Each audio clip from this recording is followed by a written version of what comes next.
From Hollywood, it's time now for... Johnny Dollar. This is Susan Gramley, Mr. Dollar. Oh, yes. How are you, Mr. Wilson? Mr. There's somebody there with you. Yes, that's entirely correct. Well, just listen then.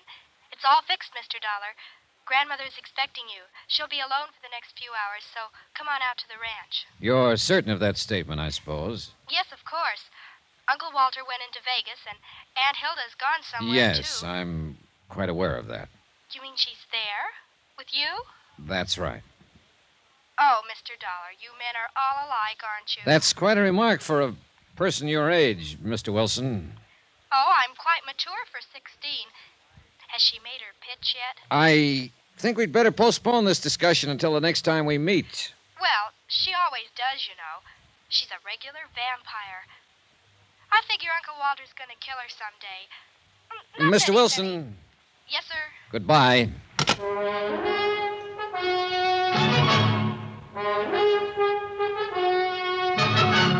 Tonight and every weekday night, Bob Bailey in the transcribed adventures of the man with the action-packed expense account, America's fabulous freelance insurance investigator. Yours truly, Johnny Dollar.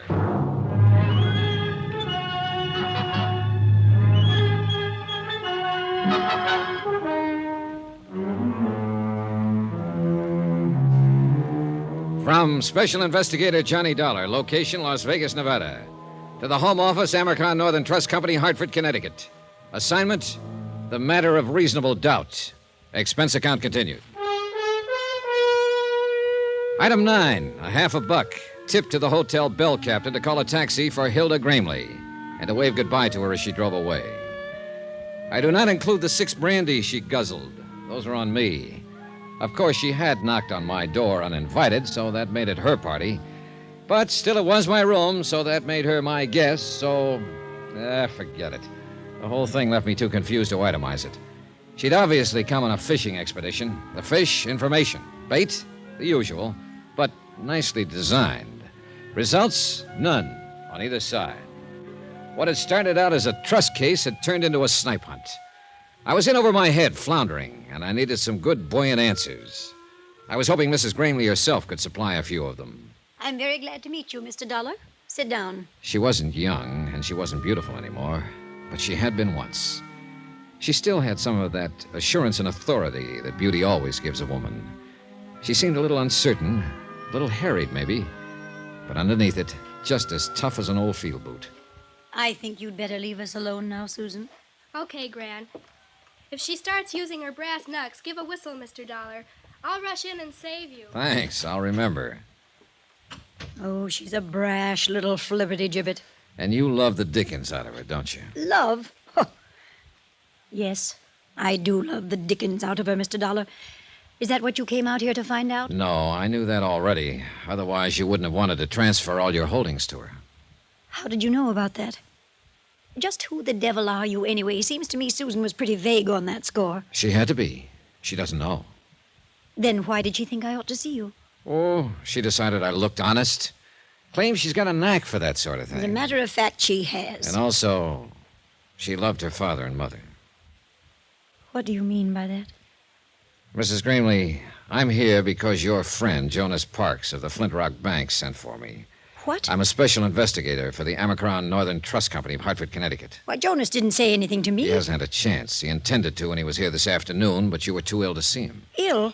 I didn't even know he was here. Your nephew and his wife did. He talked to them. Tell me, Mr. Dollar, just why did Jonas send for you?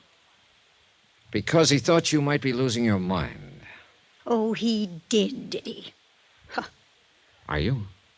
Well, if you thought so, you wouldn't have said it so bluntly. Right. I don't think so. Well, what made Jonas think it? You asked him to set up an insurance trust for the benefit of your granddaughter, Susan. Apparently, the intent was to convey your entire estate to her over a period of 2 to 3 years. What's so crazy about that? Nothing at all, so far as that part of it was concerned. But it didn't stop there. After he got the proceedings started, you turned skittish on him, started to flutter. Well, Jonas is a fool. He is not a fool, and you know it. He's been your friend for 20 years. He's completely trustworthy, conscientious, and he has your best interests at heart. Huh. How much is he paying you to say things like that? Nobody is paying me but the Amercon Trust Company, and furthermore, you know it.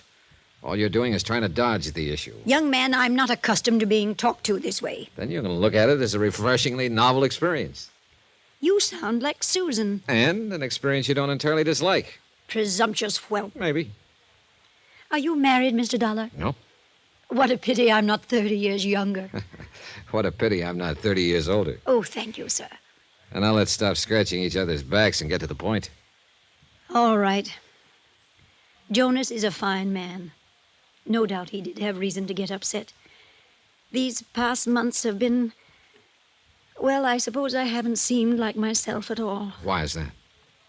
Oh, you're like a bulldog with a bone, Mr. Dollar. Careful how you talk about your might-have-been lover. What has been wrong these past months? Maybe I am losing my mind. Because actually, nothing has been wrong. I don't agree. I think something is wrong right now. Then why don't you tell me about it? All right, I will. Apparently I'll have to if we ever expect to get anywhere. All right, some months ago you stopped going into town, stopped having visitors. Then you decided to get rid of your estate, turn it over to Susan. When your nephew, Walter, heard about it, he implied to Jonas Parks that you were losing your mind. Then you yourself started to back down on the idea. Why? Was Walter putting pressure on you? Not exactly. What were you scared of, Mrs. Gramley? It's got something to do with Walter and Hilda, right? Sit down. Almost a year ago, I discovered that the two of them were stealing me blind. Tampering with the ranch accounts, forging signatures, all sorts of ways. Why didn't you take it to Jonas or to the police? Because I didn't believe it at first. By the time I was absolutely sure, they'd cut the ground out from under me. So you tried to convey the property to Susan secretly? Yes, until Walter learned what I was doing. Who's the push in that pair? Who's got the brains? Why, she has. Walter doesn't even have the gumption to get in out of the rain on his own. Uh-huh. Then she must have been the one who planned the auto accident. And he went along with it, of course. What auto accident? 3 years ago, when your son and his wife were killed on the road to... Oh, I'm sorry, Mrs. Gramley. I supposed you'd already guessed it. Guessed? What? That it was probably murder. An old lady, tired and lost, seeing herself surrounded by enemies, living in fear. But she at least knew one thing, that she wasn't alone now, that somebody else believed her and was on her side. Don't worry about her, Mr. Dollar. She'll be all right. Well, she had quite a shock, Susan. She had to know sometime. Oh, it's not a matter of no, exactly. It's only suspicion. All right, you go to your church and I'll go to mine. But I know Walter and Hilda murdered my parents. And I think you know it, too. Well, call it a real strong suspicion, then. So what are you going to do about it? What do you suggest I do about it? Advise my elders? I'm only a helpless young female. You're about as helpless as a mongoose with a cobra. Flattery? No, just a statement of fact. Say, look, what do you think they've been doing with the money they've cheated your grandmother out of? Oh, that's easy. Uncle Walter gambles. And gambles and gambles. And loses and loses? Uh-huh. He's not real bright, you know. Well, where does he do this? Different joints in Vegas? Oh, just one, mostly. A club called the Lead Balloon, and the name figures. Any special reason he hits that particular club? I think it's the only one that'll take his IOUs. The owner came out here to collect a couple of times. Happen to know his name? Sure, I got big ears. His name is Deuce McCoy. Deuce McCoy, the Lead Balloon. And the rest of the dough, Hilda. She's what's known as a luxury dame, Mr. Dollar. Yeah, so I gathered. I'll bet you gathered. Oh, relax, will you? I'll send you out of the room. Yes, sir. Does she run around with other men? Oh, Mr. Dollar. All right, then. Do you happen to know any of them? Nope. I've managed not to, but it hasn't been easy. One or two, or does she play the field? I wouldn't know. But she's always getting gifts from somebody. Oh, she's a real cool operator. But of course, you know that, since you've been one of her victims. How would you like to get spanked? I don't know. I've never been. But I can quote you all kinds of psychology about it.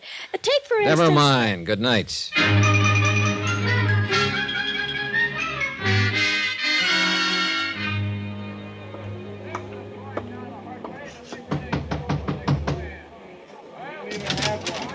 Yeah? Your name McCoy? Deuce McCoy? Yeah, that's right. Johnny Dollar. I'd like to talk to you about a mutual acquaintance. What mutual acquaintance? Walter Gramley. He's across the room there at the moment, bucking one of your craft tables. Come on in, Dollar. Thanks. All right, now, what about Gramley? How much is he into you? Nobody gets into me. You've been taking his IOUs, haven't you? He buys them off. Holding any now? Look, what's the pitch, huh? What racket are you in? Insurance. What's that got to do with Gramley? I don't think he's a very good risk. Meaning? He's probably going to be doing time for embezzlement before long. So why are you telling me about this? Well, I thought you might be interested, since you've been taking his IOUs. Oh, you're big-hearted, is that it? You're just being neighborly? You might put it that way. Yeah, and I might not. Now, what is your angle? Is Gramley a personal friend of yours? No more than any other sucker out there at the tables. Then you wouldn't know where he gets the money he loses. Well, that I never ask. And I don't suppose you'd know his wife. Oh, he's married, is he? Her name is Hilda. She likes gifts and brandy and money and excitement. Then I hope she manages to find him. Whoever she is. Oh, she does, one way or another. We all got our problems, Dollar. Yeah, but some of us more than the others, right, McCoy? You through speaking your piece now, huh? Not another word to say. Well, then I don't want to rush you, but... Hey, that's a nice cigarette case. Platinum, isn't it? I wouldn't know. It's not yours? Somebody left it at the table. Somebody, huh? Then you don't know who it belongs to. If I did, I'd give it back. Then I'll save you some trouble, Mr. McCoy. I do know who it belongs to. What makes you think so? Because I saw it earlier today. It belongs to Hilda Gramley.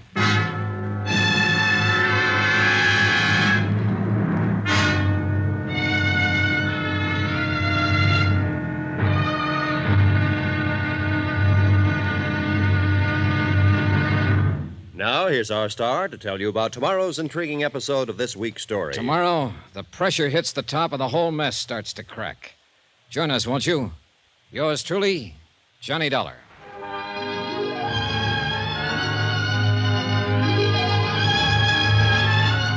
Yours truly, Johnny Dollar, starring Bob Bailey, is transcribed in Hollywood. Written by Les Crutchfield, it is produced and directed by Jack Johnstone.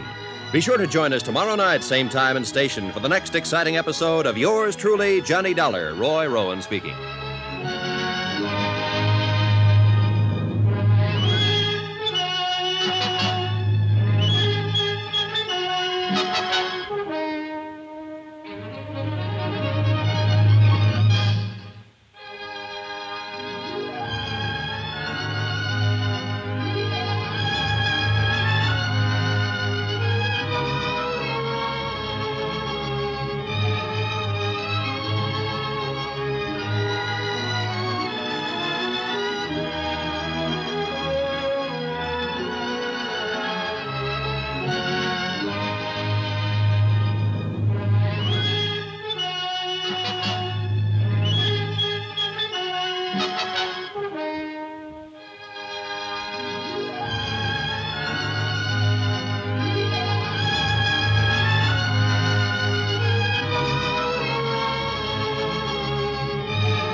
You've been listening to the OTR Gold Network. Find more classic radio at otrgold.com.